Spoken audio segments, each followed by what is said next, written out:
सोचिए, आपका कोई अपना अगर हॉस्पिटल में भर्ती है,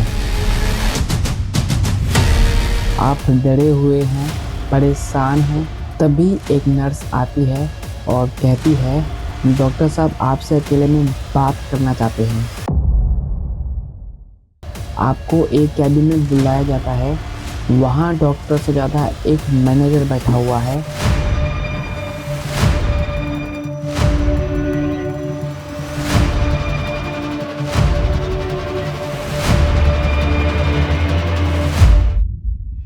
क्या कभी आपने सोचा है, जिस हॉस्पिटल में हम जान बचाने जाते हैं, वहाँ हमें एटीएम मशीन क्यों देखा जाता है?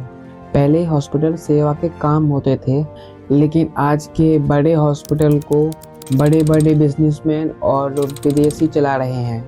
इनका मकसद मरीज ठीक करना नहीं है, बल्कि हर साल अपना प्रॉफिट बढ़ाना है।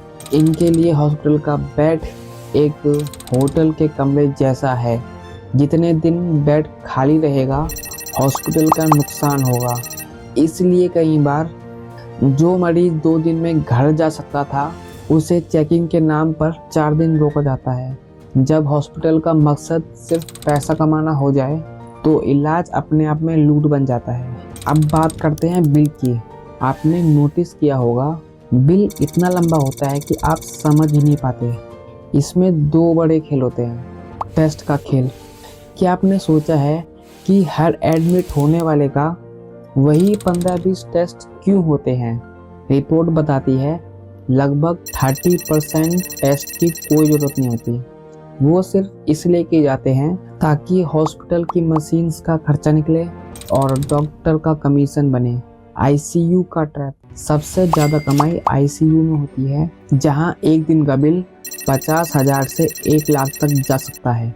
कई बार मरीज को स्टेबल होने के बावजूद भी आईसीयू में रखा जाता है, क्योंकि वहाँ प्रॉफिट ज़्यादा है। अगर कोई ईमानदार डॉक्टर मना करे, तो हॉस्पिटल मैनेजमेंट उस पर प्रेशर डालती है कि इस महीने तुमने इतने टेस्ट क्यों नहीं लिखे।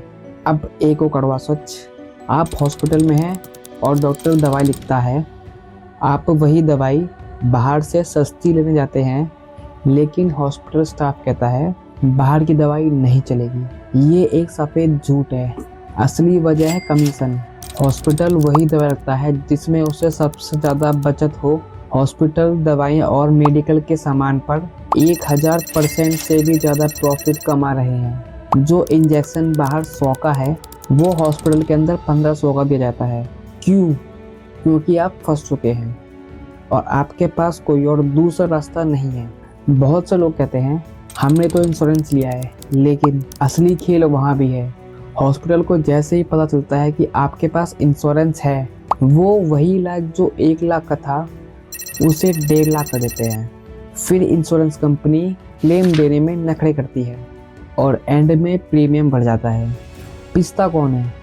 हम और आप, द मिडिल क्लास। हम इतने गरीब नहीं हैं कि सरकारी स्कीम का फ़ायदा लें, और इतने अमीर भी नहीं हैं कि लाखों का प्रीमियम भरे। एक मेडिकल बिल एक आम परिवार को 20 साल पीछे धकेल सकती है। तो इसका हल क्या है? हम कब तक ऐसे ही लुटते रहेंगे? हमें कुछ बदलाव चाहिए। जैसे पेट्रोल और डीजल के रेट होते हैं, वैसे ही ऑपरेशन और टेस्ट के एक रेट फिक्स होने चाहिए। कोई भी हॉस्पिटल उससे ज़्यादा पैसा ना ले सके। डॉक्टर को दवाई का ब्रांड नहीं, उसका असली नाम लिखना चाहिए, ताकि आप सस्ती दवाई बाहर से ले सकें। याद रखिए, कोई भी हॉस्पिटल किसी की लाश को बिल के लिए नहीं रोक सकता। ये कानून है। हेल्थ केयर कोई सौदा नहीं है, ये हमारा हक है। जब तक हम सवाल नहीं उठाएंगे, ये बीमारी का धंधा ऐसे ही चलता रहेगा। आपकी इस पर क्या राय है, कमेंट में ज़रूर बताएं। मैं विनीत कुमार मिलूँगा आपसे अगली वीडियो में। जय हिंद।